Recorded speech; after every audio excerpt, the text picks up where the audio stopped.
Hi అండి, welcome back to our channel ST Telugu vlogs and cooking videos. ఈరోజు మనము pongal prepare చేసుకుందాము. అది కూడా మనము గుడికి వెళ్ళినప్పుడు గుళ్ళో దేవుడికి నైవేద్యంగా పెట్టిన తర్వాత ప్రసాదంగా ఇస్తారు కదండి. ఆ పొంగల్ అయితే సూపర్ టేస్టీగా చాలా బాగుంటుంది. మనము ఇంట్లో ఎన్నిసార్లు ప్రిపేర్ చేసినా కూడా ఆ టేస్ట్ రాదు. మనం కూడా ఈరోజు దేవుడి గుళ్ళో పెట్టే నైవేద్యంగా టేస్టీగా పొంగలి కుదరాలి అంటే నేను చెప్పినట్టుగా పొంగల్ ప్రిపేర్ చేసుకోండి. మీరు కూడా టేస్టీగా ప్రిపేర్ చేసుకోవచ్చు. మరి పొంగల్ ఎలా ప్రిపేర్ చేయాలో ప్రిపరేషన్లోకి వెళ్దాము. ఇప్పుడు మనము ఒక చిన్న జాజికాయ ముక్క అలాగే జాపత్రిని మెత్తడి పొడిలాగా ప్రిపేర్ చేసి పెట్టేసుకోవాలి. పొంగల్ ప్రిపేర్ చేసుకోవడానికి ముందుగా స్టవ్ పైన కడాయి పెట్టేసుకొని నెయ్యి వేసేసుకోవాలి. ఈ నెయ్యిని మనము 2 టేబుల్ స్పూన్ల వరకు వేసేసుకొని ఇప్పుడు ఇందులోకి ముందుగా ఒక చిన్న కప్పు పెసరపప్పు వేసుకొని కలుపుకుంటూ పెసరపప్పును కాసేపు నెయ్యిలో వేయించేసుకోవాలి. పెసరపప్పు కాసేపు వేయించుకున్న తర్వాత ఇప్పుడు ఇందులోకి 1 కప్పు బియ్యం వేసుకోవాలి.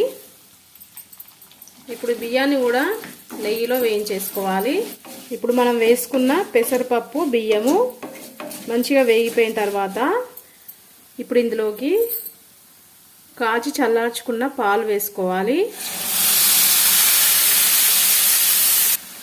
మొత్తం 5 కప్పుల పాలు వేసేసుకోవాలి.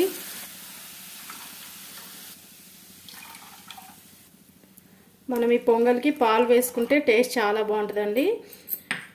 కావాలనుకుంటే మీరు ఈ ప్లేస్లో పాలకు బదులుగా వాటర్ కూడా వేసుకోవచ్చు. ఇప్పుడు పాలు వేసిన తర్వాత ఒకసారి మంచిగా మిక్స్ చేసేసుకొని మొత్తం ఈ పాలు దగ్గరగా వచ్చేంత వరకు ఉడకనివ్వాలి. మనకి ఇక్కడ అన్నం ఉడకడం అయితే స్టార్ట్ అయిపోయింది. ఇలా మధ్య మధ్యలో కలిపేసుకుంటూ అడగంటకుండా పూర్తిగా దగ్గరగా వచ్చేంత వరకు ఉడికిచ్చేసుకోవాలి. అన్నం దగ్గరగా వచ్చేసిందండి. ఇప్పుడు ఇందులోకి మనం కొన్ని పాలు పడతాయి కాబట్టి ఇంకొక 3 కప్పులు వేసేసుకుందాం. మొత్తము 8 కప్పుల పాలు వేసుకుంటే మనకి పొంగలి కన్సిస్టెన్సీ కరెక్ట్గా వచ్చేస్తుంది. ఫస్ట్ 5 కప్పులు వేసేసుకున్నాం. ఇప్పుడు మళ్ళీ 3 కప్పులు వేసేసుకున్న తర్వాత ఒకసారి కలిపేసుకొని ఇప్పుడు మెత్తగా ఉడికేంత వరకు ఉడికిచ్చేసుకోవాలి. అన్నం అయితే దగ్గరగా ఉడికిపోయిందండి. మొత్తం మనము 8 కప్పుల పాలు వేసేసుకున్నాం. పాలలో ఈ విధంగా అన్నం దగ్గరగా వచ్చేంత వరకు ఉడికిపోయిన తర్వాత ఒకసారి మనము చెక్ చేసుకోవాలి. అన్నం ఈ విధంగా మెత్తగా ఉడికిపోయిన తర్వాత ఇప్పుడు మనం స్టవ్ లో ఫ్లేమ్లో పెట్టేసుకొని ఇప్పుడు మనము ఏ కప్పుతోనైతే బియ్యం పెసరపప్పు గోల్ చేసుకున్నామో అదే కప్పుతోటి బెల్లాన్ని కూడా కొలుచుకోవాలి. 4 కప్పుల బెల్లం వేసేసుకోవాలి.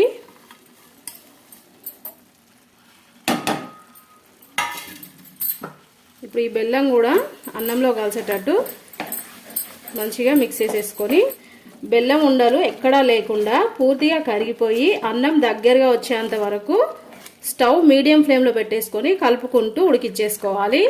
ఇప్పుడు ఈ అన్నాన్ని మనము పక్కన స్టవ్ పైన షిఫ్ట్ చేసేసుకొని ఇప్పుడు డ్రై ఫ్రూట్స్ ఫ్రై చేసుకుందాము. ఇప్పుడు డ్రై ఫ్రూట్స్ వేయించుకోవడానికి స్టవ్ పైన ప్యాన్ పెట్టేసుకొని నెయ్యి వేసేసుకొని నెయ్యి వేడైన తర్వాత ముందుగా ఇందులోకి కాజు వేసుకోవాలి. అలాగే బాదం వేసేసుకొని ఇప్పుడు ఈ డ్రై ఫ్రూట్స్ని మనము నెయ్యిలో లైట్ గోల్డెన్ కలర్ వచ్చేంత వరకు ఫ్రై చేసేసుకుందాము.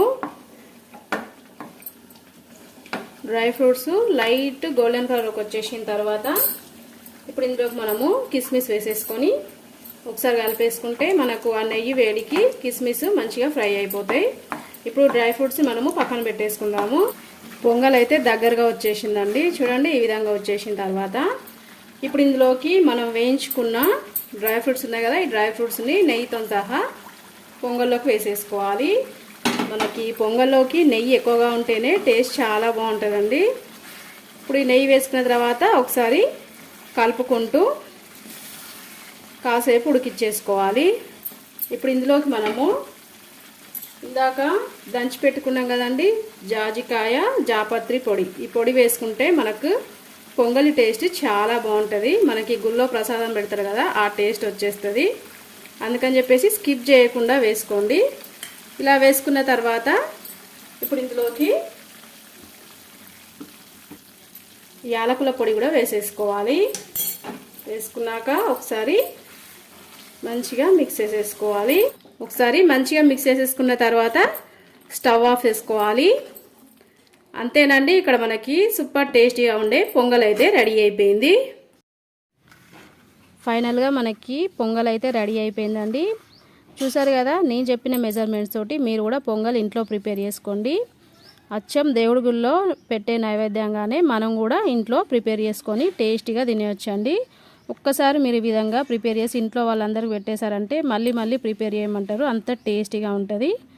మరి పొంగల్ ప్రిపేర్ చేయడానికి కావాల్సిన మెజర్మెంట్స్ నేను డిస్క్రిప్షన్లో లింక్ ఇస్తాను, ఒకసారి చెక్ చేసుకొని మీరు కూడా ప్రిపేర్ చేయండి. ప్రిపేర్ చేసిన తర్వాత మీకు ఎలా వచ్చింది నాకు కామెంట్ రూపంలో తెలియజేయండి. వీడియో నచ్చితే లైక్ చేయండి, మీ ఫ్రెండ్స్కి రిలేటివ్స్కి వీడియోని షేర్ చేయండి. అలాగే నా ఛానల్ని కొత్తగా చూసే వాళ్ళైతే సబ్స్క్రైబ్ చేసుకోండి. ఓకే బాయ్ ఫ్రెండ్స్, నెక్స్ట్ వీడియోతో మళ్ళీ కలుద్దాం.